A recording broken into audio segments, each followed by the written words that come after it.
Good evening, everyone, and welcome to the Brian Crombie Radio Hour on Saga 960. Affordable housing is a critical issue, across Canada. And so I got introduced to Tiffany Duzita, who is the executive director of something called the Community Land Trust in British Columbia. And she knows a lot about affordable housing. And so I wanted to check in with her and find out a little bit about the issue and what Community Land Trust does to try to address it.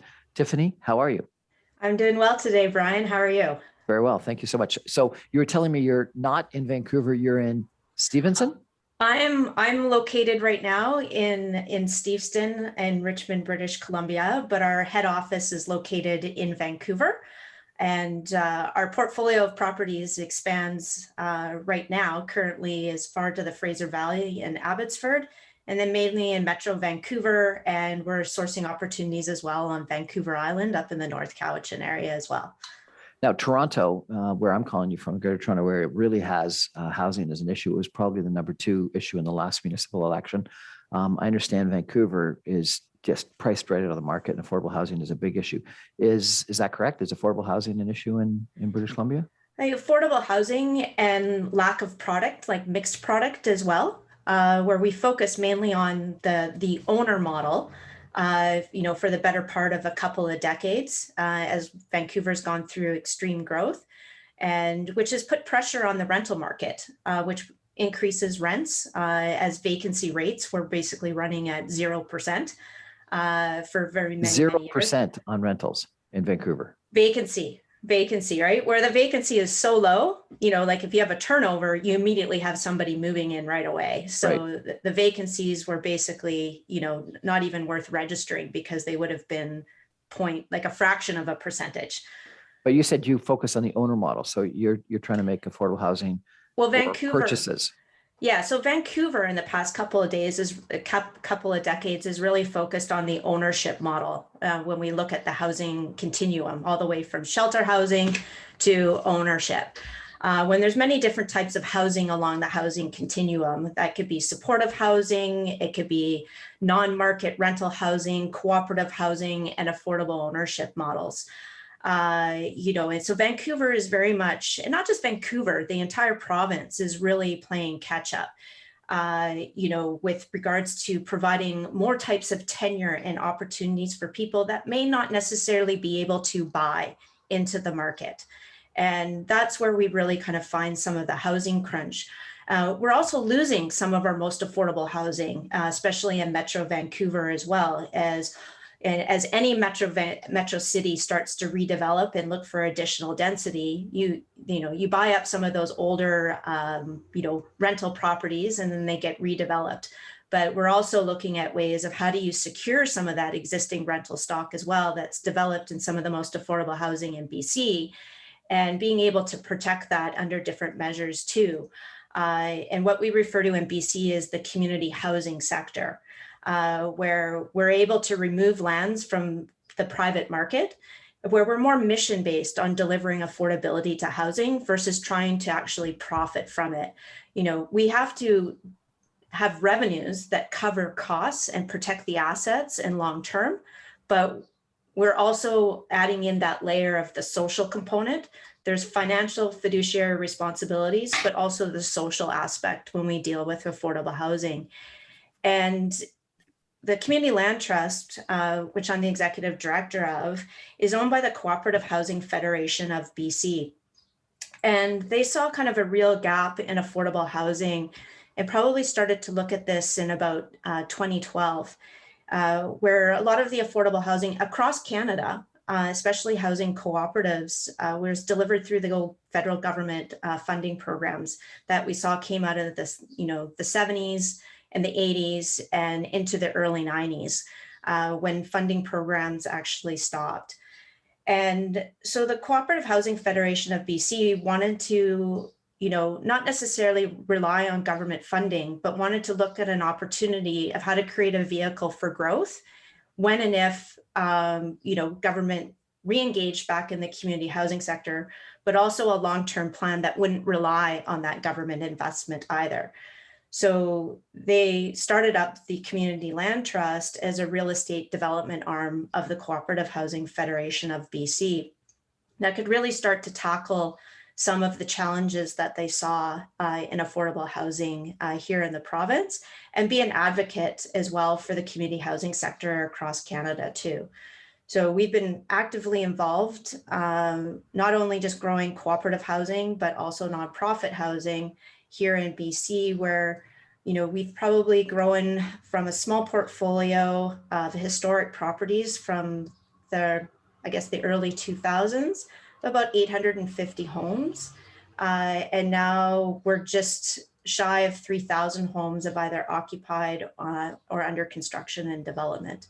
So a lot of growth that we've had in the past 6 years. Fantastic. And how did you personally get involved in affordable housing? Have you always been in that sector?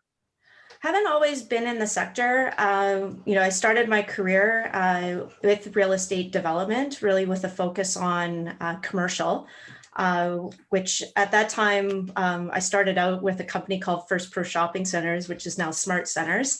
And their kind of, growth phase in the early 2000s. And then worked my way, through my career, getting more into residential mixed use projects with a local company here in BC, which also introduced me to an affordable an affordable housing component. Right. As the company that I worked for had a subsidiary that provided services and construction management as a design builder to various nonprofits in here in BC.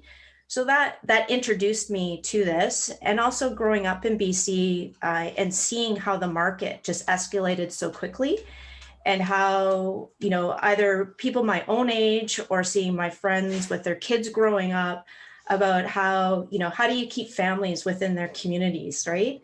And keeping people together, and realizing, that sometimes the escalation of the housing and where incomes were going were misaligned, and seeing people having to move away, or seeing neighborhoods in Vancouver become really what I would call dead.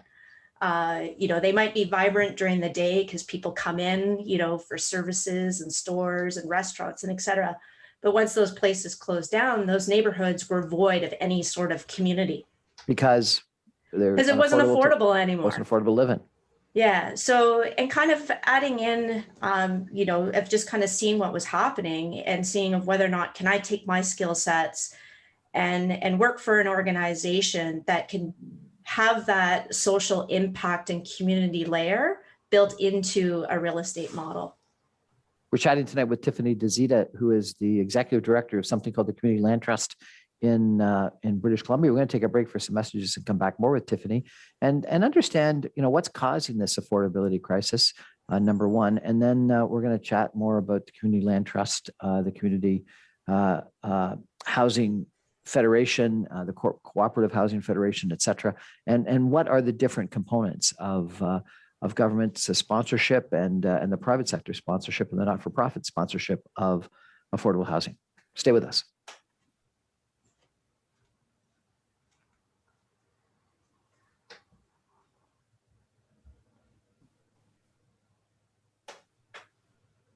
Welcome back to the Brian Crombie Radio Hour, Saga 960. We're chatting tonight with Tiffany Duzita, who is the executive director of the Community Land Trust in British Columbia. We're talking about affordable housing.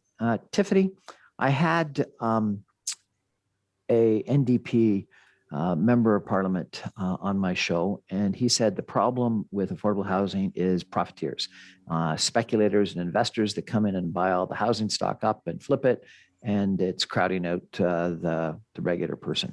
Then I had a person from the Fraser Institute on who said that's not the problem at all. The problem is municipalities that have too much red tape and NIMBYism within communities and zoning and problems like that.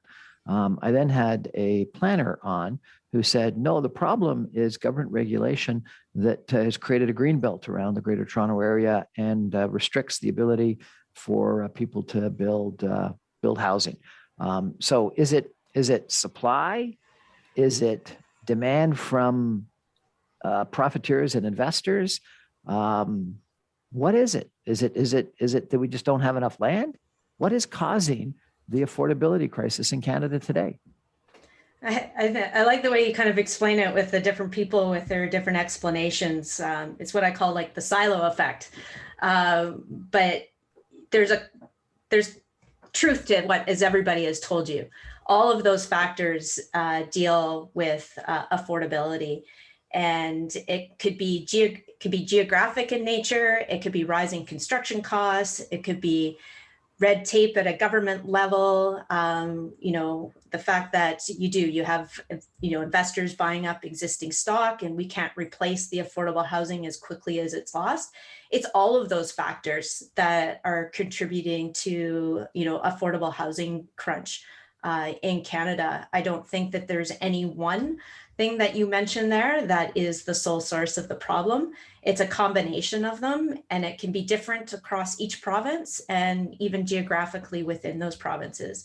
In my world, I often say, when we're trying to build affordable housing, the amount of additional layers and complexities that we have to go on to deliver, the same building that the private sector may have to do, but we do it with more limited resources. We want limited revenues because we're trying to deliver the affordability. And, some of our buildings that we need to do are actually put at a higher bar with regards to its construction, environmental impact as well, with the requirements that we need to achieve because of our funding structures that we go through.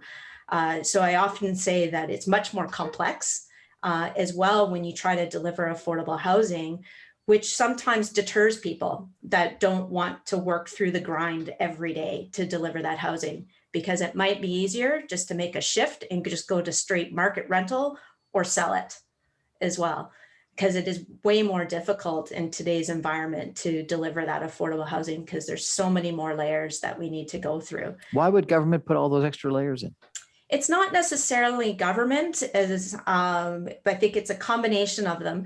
But the community housing sector, especially in BC, and because we've got a robust BC Housing, which is a provincial-owned organization, in conjunction with the re-engagement as well with the federal government through the National Housing Strategy, where you hear things like the Rental Construction Financing Initiative and the Co-Investment Fund, is that we have the benefit of accessing what we would call probably the cheapest money that's out there.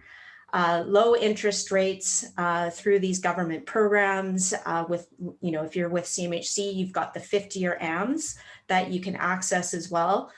But with that comes conditions. Okay, so let's talk about some of these. So CMHC is what? The Canadian Mortgage and Housing Corporation? Correct. Okay, and they have, from what I understand, low cost funds available if one has affordability, and there's a couple different ways that one can achieve affordability.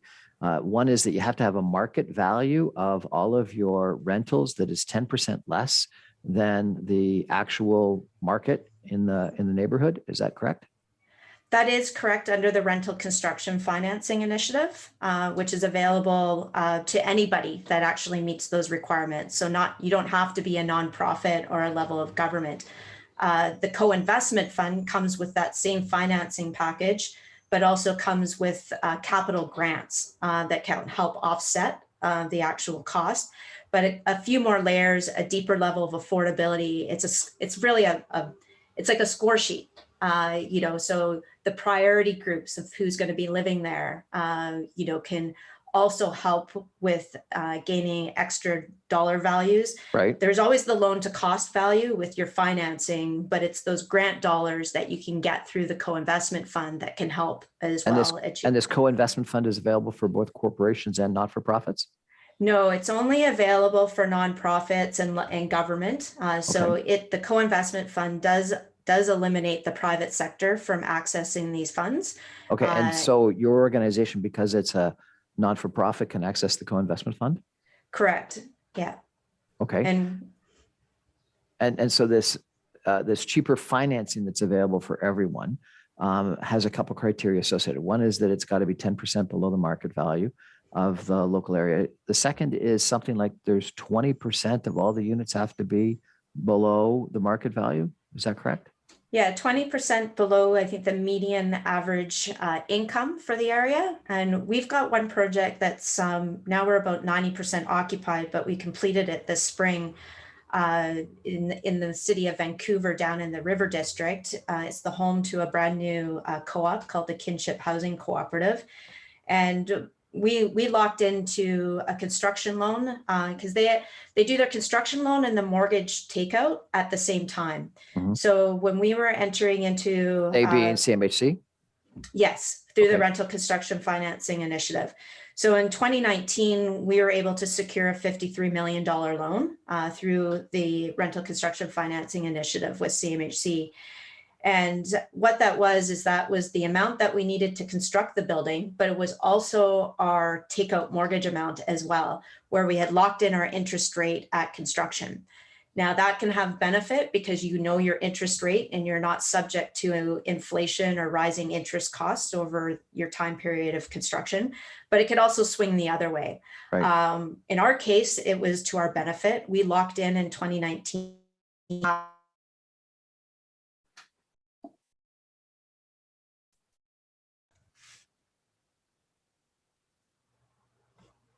Yeah, we locked into our construction financing in the spring of 2019 for 53 million, but that for 1.5%. But that's also our mortgage rate. Hold it. For 1.5%? Correct. That's spectacular. Yeah. Low interest rate. Yeah, and it's our mortgage takeout, which it's 1.5%. It comes with For 50 years. one 10-year term for 50 years. Your first term, though, 2 years of that is eaten up by construction. So Yep. you basically have 8 years left on your Right. first term. But with a 50-year amortization. With the 50-year amortization. Now, a lot of people might not like that 50-year amortization, but we're not about it. We're into the long-term holding, right? Yep. Like Yep. our goal is to hold in perpetuity, right? So looking at how to amortize our costs over long term and really deliver that deepest level of affordability day one. So that long-term amortization helps us deepen that level of affordability because we can spread those costs over 50 years. Okay, so this is the first level. This is federal government, CMHC, very low cost, long-term financing with both construction as well as takeout financing available if you meet this criteria for affordability. Second of all, you say there's grants available is it from CMHC again? Yes, under the co-investment fund. And for that stream of funding, you definitely have to be a nonprofit or a level of government. So that's not available to the private sector. And it has a deeper level of affordability that you need to achieve. But that's because it comes with this top-up grant option that if a project can't self-fund itself just through debt servicing, that there is an opportunity to have additional top-up grant dollars. We don't have any current projects going successfully yet with that funding stream. We have applications that are underway. And we'll find out kind of what the pros and cons are of the co-investment fund in probably about the next 6 months compared to our experience before. And if with a project, and just for an example of the 50, I think you said $53 million is how much you raised under the CMHC? For that one project, yes. Right. How many apartments or suites or units would that be? That was 140 homes. 140 homes. Yeah. Okay. And then in a comparable kind of development where you get a top-up grant from CMHC, any idea what size it would be? So it usually starts as if you do qualify for a grant, it kind of goes up in increments of about, I would say, starting at 2.5%, then goes up by 2.5 each time, depending on how well you score. So 2.5% of the total construction cost? Of the total project costs, which can also include land value. Most often in our business, land is invested as part of the equity. Either it's a municipal land asset that's invested with us, and in return, we build the housing, or it might be a property that we own freehold that we're just redeveloping as well. So if there's, oftentimes the land is put in from an actual cost cash perspective at zero, or very minimal, depending on what its level of debt was on it, if it was a freehold piece. Right. But the grant of our total project cost can be, the land can actually be put in as its full assessed value. Excellent. Okay. And so then I've been told that provincial monies are available as well, in particular in British Columbia. BC Housing has similar kinds of programs that are available, comparable to CMHC, that may even be more attractive than CMHC. Is that the case? Yeah, BC is very fortunate to have, a robust provincial arm in the housing sector. And BC Housing has been in the game with varying different funding programs for many decades. Not only with regards to low cost interim construction financing, they arrange mortgage takeout for the community housing sector. But, in the past, I think it started in 2018, they came out, with what they refer to as the Community Housing Fund. And the Community Housing Fund is a 10-year investment into BC to deliver 10,000 homes. And it delivers a very robust affordability level that is quite mixed into the housing. That Community Housing Fund has requirements where 20% of the homes need to be at shelter rates. 50% of the homes will be at rent geared to income. So those people that are income tested to ensure that they pay no more than 30% of their gross household income. And there's also caps on the income level of people that can qualify for those homes. And then the remaining 30% of those homes in the program are usually roughly around the CMHC average or just below market, depending on how much data there is from CMHC, because it could go into an area that doesn't have a lot of rental housing. So the average is quite low versus what you might get if you got a market appraisal done to kind of show you what that difference is until the CMHC data catches up. So that's interesting. So these are criteria applied to one development. So they are for the idea about mixing different people of different income levels and different housing types in one development. Is that a positive or a negative? I think it's a positive to have that varied type of housing and building true communities, right? Rather than having a building that says it's all at shelter or it's all market. You get that really kind of robust and diverse communities that can open opportunity for many different types of households, whether you be a young family, a senior, or just a single or a young couple that is starting out. Another great thing about that program, because people often say, well, how can you deliver that much affordability because your revenue stream is actually shrunk, but you've got to build the building and you've got to operate it. It doesn't mean that those costs are coming down. So the program comes with a forgivable loan or a grant per door. So that, is roughly about, depending on region and then escalation on time when the building comes on. But for simplicity, let's say it's about 100,000 per door that can come help offset the capital. $100,000 per door. Yeah. It just kind of shows you the disconnect on what it costs to build a building and the debt servicing and to deliver true affordability, that all of these things are needed. So it also comes, because there's long-term risk with developing, especially with that, 70% of the building truly being a reduced revenue structure to deliver that affordability that's really needed. It comes with a 60-year operating agreement with the province, so that it's a mortgage subsidy basically. So to make it simple, I often say to people that if your operating costs, including your debt servicing, and say, to be really simple, $100 a month, but you only have a net operating income of 80, the subsidy comes in and bridges that gap, so you can run at a break even for 60 years, with the intent that as you pay down the first debt on the building, and as we know with all buildings over time become more passive with regards to their income that comes off of those buildings, that eventually after 60 years, they should be able to be self-sustaining with that mixed income model and and that subsidy amount over 60 years should be able to decrease over time. Right. But it's really needed year one. Are these funds from the BC Housing available for both private developers as well as not-for-profits? No, it's only available for nonprofit. Okay. Is there money available for private developers from BC Housing? BC Housing has programs that are available for the private sector, more or less through what they started up is called the Housing Hub. And that's opportunities to provide low-cost interim construction financing. And there's lots of examples too where the non-market and market sector have partnered on projects. There might be an affordable housing component as an airspace parcel or a standalone building in a multi-phased redevelopment, where BC Housing can kind of come in and help with that interim financing. But any sort of long-term commitment and takeout in the mortgage through BC Housing has always had to be done. You had to have the nonprofit partner at the table. Right. And the not-for-profits are primarily cooperative housing, co-ops and things like that?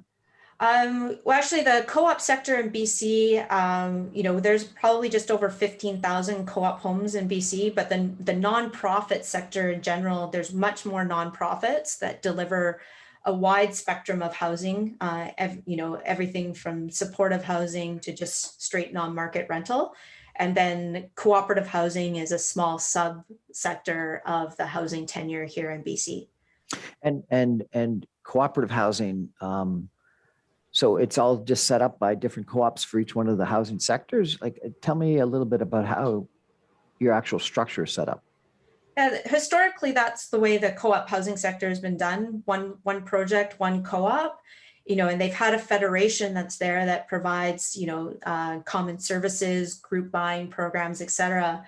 But the Community Land Trust has now a portfolio of housing cooperatives where we work in partnership with our co-op and our nonprofit partners, where we come in and provide additional services, whether it be property management, the asset management, but we're always the landowner or the leasehold owner of the property. And we're responsible for any sort of reporting, whether that be to our government partners. We've got private equity into our projects that have reporting structures. We have limited partnerships.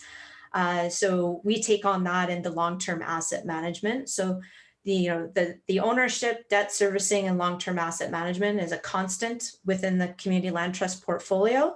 And then depending on who our partner is, they may require additional levels of services, like your daily property management and maintenance component, and we provide those services as well.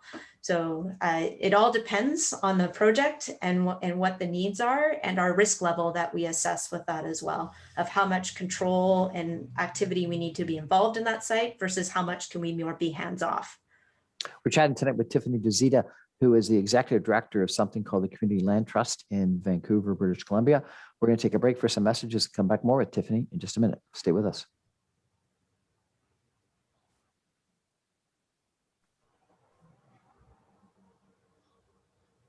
Welcome back to the Brian Crombie Radio Hour, Saga 960. We're chatting about affordable housing, and our guest tonight is Tiffany Duzita, who is the executive director of the Community Land Trust, a organization that builds. It's a not-for-profit. It builds and manages and rents housing in British Columbia. Tiffany, give me a sense of the size of your entity. So are you BC wide? We are BC-wide with a major focus in the Metro Vancouver area and on Vancouver Island as well. And give me a sense, how many homes or units would you have either under management or own or constructed and sold off? Yeah, we have about 1,200 homes that are actually occupied right now. And then we have, I would probably say about 1,500 to 1,600 that are in various stages of just construction or going through the municipal approval process and actively sourcing new opportunities as well. We've been really focused on kind of our pipeline and getting what we call like an extreme growth in a small amount of time with opportunity. Mm-hmm. And we've got a lot of those projects that are now underway of either permitting through the city, under construction, or completed and occupied. And we're now revisiting new opportunities as well to help build that pipeline again. And when you've got that kind, so about 3,000 units in total, both under construction as well as currently rented out, is that big or is that small relative to other not-for-profits in British Columbia? That would be big, with regards to in British Columbia under one organization. And with regards to our focus on cooperative housing, I would say about 75% of those homes within our portfolio are focused on cooperative housing. Mm-hmm. And so it's we haven't seen growth in cooperative housing since the early 90s. And so we're most likely, I could say confidently right now, we are the growth vehicle for co-op housing, and probably the only entity that's looking out there right now for developing cooperative housing, except for those co-ops that historically own their own land, that might just be redeveloping on their own. So if a developer had land and was interested in building affordable housing, what would they do? Would they try to go to CMHC and get financing on their own and develop it, or would they come to you and try to sell you the land, or do some sort of a partnership with you? Give me a sense of what a developer that's interested in building affordable housing would do. Yeah, so oftentimes we have these discussions, and I think where maybe there's conflict, or where we can't achieve the same objectives, is explained earlier about the challenges in trying to deliver affordable housing, and somebody actually trying to think that they can profit from it as well. Mhm. That is very hard to do, and also paying for land is very difficult. That doesn't mean that it cannot be done, but we're often challenged with just covering our construction costs with free land. Mhm. Let alone trying to acquire land to build. So we've looked at opportunities with partnerships, with maybe long-term investment, through, it could either be through joint ventures, joint ownership, or limited partnerships, where, if a private sector kind of comes in, they're coming in as an investor in that project as well, and getting, could they actually be paid like an annual dividend of their investment with an eventual buyout, if that's possible. So the other opportunities that we have with the private sector and in BC, there's a lot of inclusionary zoning where you must actually build rental, and it must actually hit these affordability targets. So oftentimes the private sector may not be a developer that owns and operates rental assets and wants to offload them, but has layers in of these affordability requirements and is not necessarily the expertise on that. So that becomes a negotiation of basically like, well, if you're restricted on your rents, here's what can be debt serviced. And that's what the purchase price is as well. Right. So not always aligned with the objectives of a developer, but a developer or owner who doesn't really truly want to hold those assets. There have been examples here in BC with varying different nonprofits that have been able to negotiate purchase of those units or whole buildings themselves. Right. Okay. Let me ask you a question. You focuses on, you said the metropolitan Vancouver marketplace. I've heard stories about Whistler and other resort places where it's just impossible for the people that work there to afford to live there. And how do you deal with that kind of situations where, in Whistler or other resort communities, the lack of affordability is extreme because all the condos are bought up by the more well-to-do people that are skiing and whatnot? Yeah, I mean, that's a unique situation with Whistler. It's a resort community, but yet a very robust community of people that need to live there full time as well. Whistler itself has its own nonprofit, housing authority that tries to bridge that gap through different models, whether they have a good example of an affordable ownership model that really only works in that kind of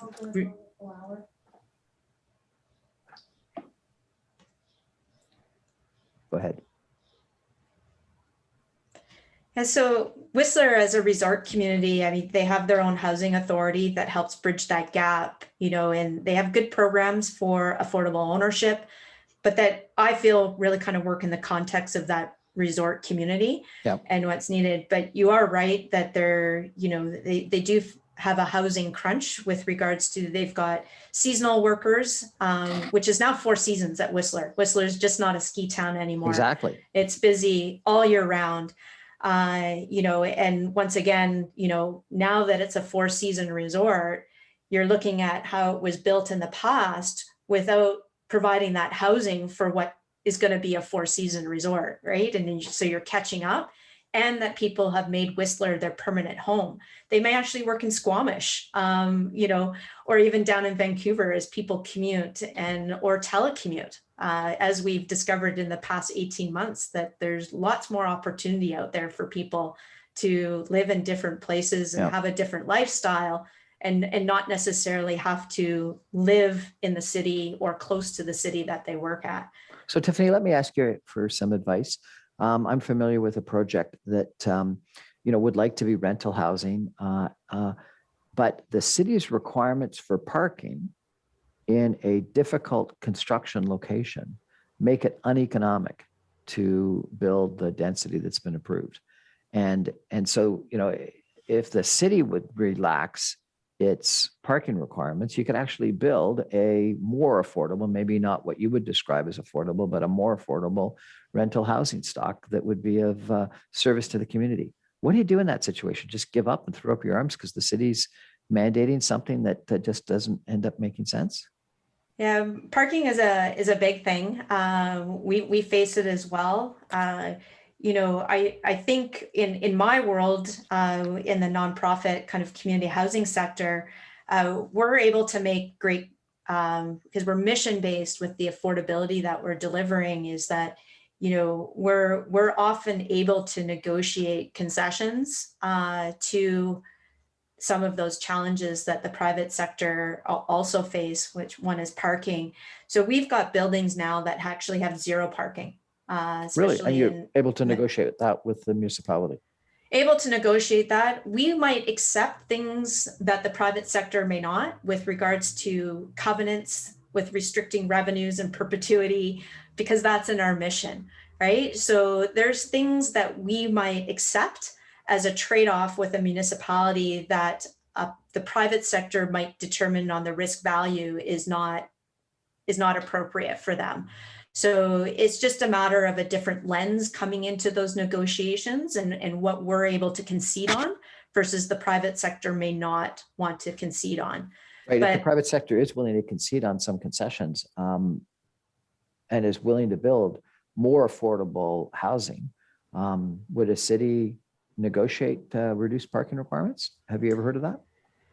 It varies from municipality to municipality, and what we're finding too is that we get a lot of studies done that can either demonstrate parking need with existing housing that's out there, but we're also demonstrating in certain geographic areas where there's a shift as well.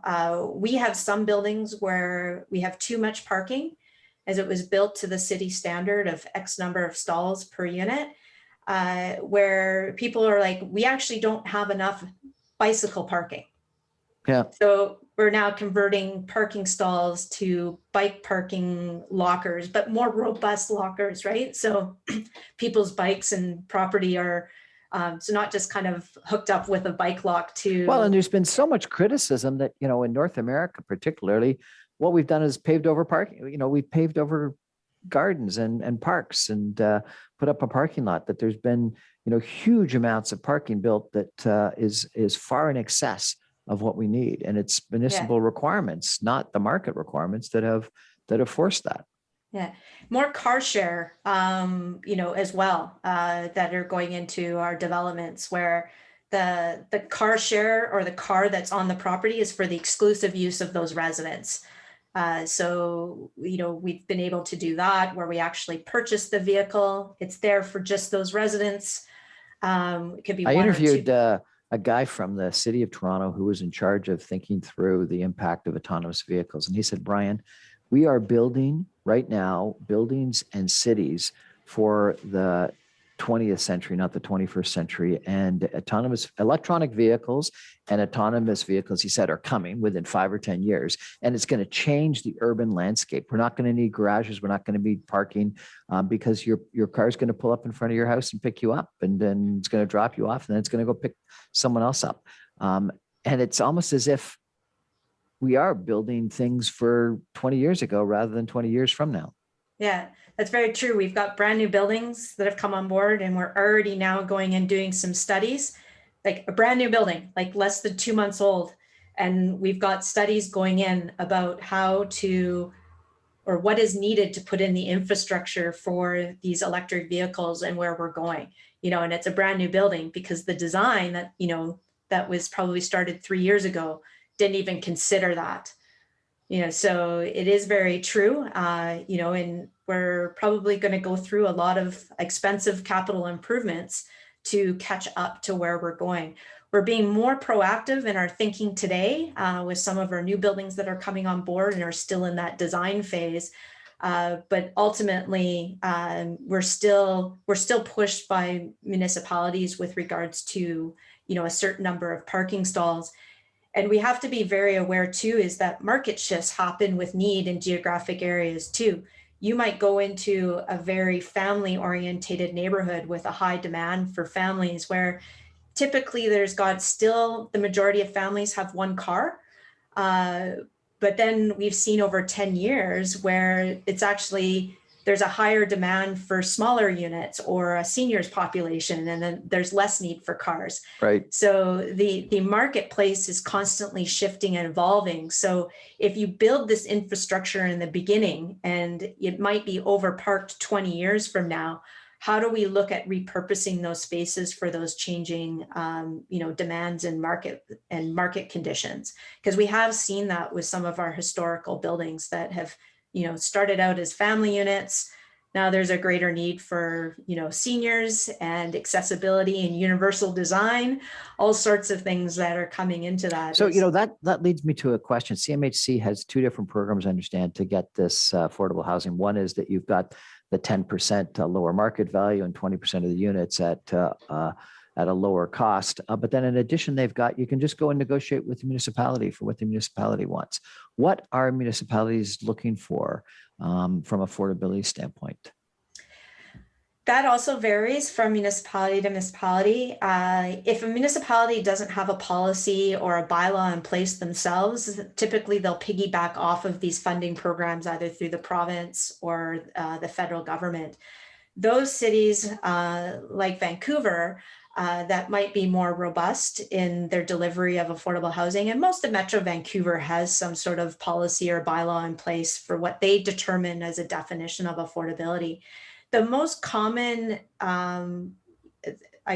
requirement that we see in Metro Vancouver is roughly about 30% of the homes to hit the housing income limits, which is set by the province. And those housing income limits change every year, usually creeping up slowly. But that's really talking about people that, probably 30 to about 80,000 per year.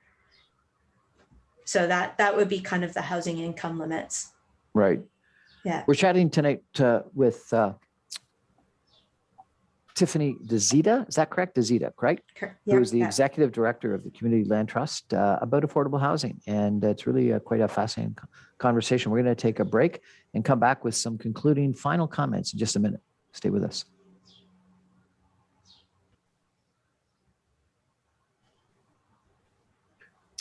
Welcome back to the Brian Crombie Radio Hour, Saga 960. We're chatting with Tiffany Duzita, who is the executive director of the Community Land Trust in Vancouver, British Columbia, and it's got a couple thousand homes, both existing and under construction, that are affordable in all of British Columbia.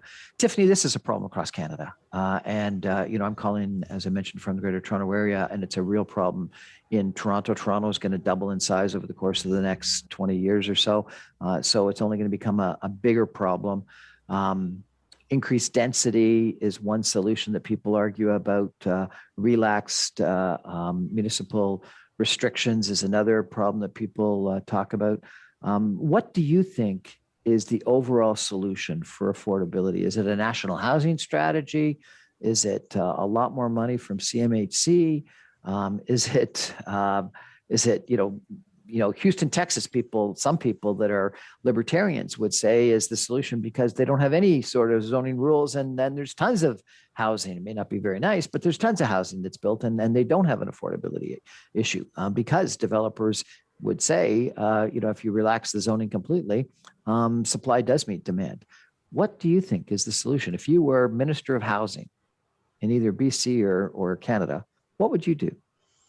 I don't think that there's any one simple solution to it, but any advantage or tool or policy or a funding program combined to give what we refer to in our sector as the toolbox. Every little thing that is initiated, whether it be at a municipal government level, a provincial or a federal government level, helps us deliver affordable housing. And there needs to be all three levels of those government working together that can help the community housing sector build that housing that it needs to deliver to Canadians across the country. And, and not every project will access everything. But once again, going back to that toolbox that we're able to navigate our way through and have clarity and a system that allows us to get to I guess, certainty with regards to any sort of financing project or financing for projects in a timely manner as well.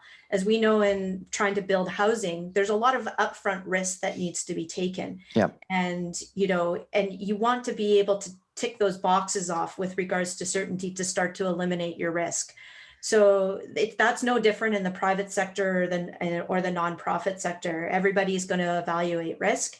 But I think it's just making sure that there is the three levels of government that are all, working together and are complementing one another with their policies and programs that they have in place, and really delivering a toolbox that will allow people to navigate what is best for their project. Because every project will have a different definition of affordability. It'll have different partners at the table. Like I said, it could be non-market and the private sector partnering together.